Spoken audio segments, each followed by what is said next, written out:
Long before schools, knowledge was passed down orally. In ancient times, elders taught survival skills, traditions, and stories. The first formal education systems emerged in Mesopotamia and Egypt, where scribes learned to read and write. These early schools were exclusive, reserved for the elite who needed literacy for governance and trade. Learning was a privilege, not a right.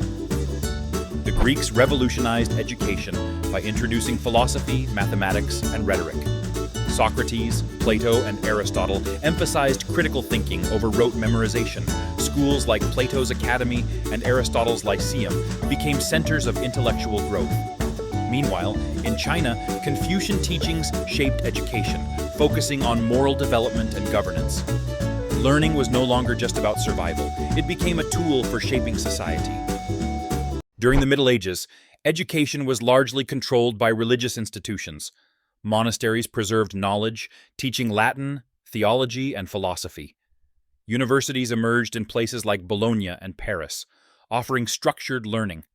However, education remained inaccessible to most.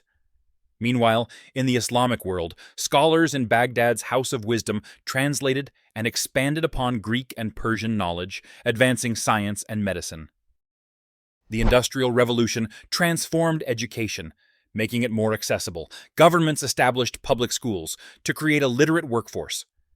The 20th century saw further reforms, including compulsory education and universities expanding access.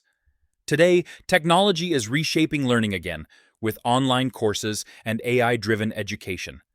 From oral traditions to digital classrooms, education continues to evolve, shaping the future of humanity.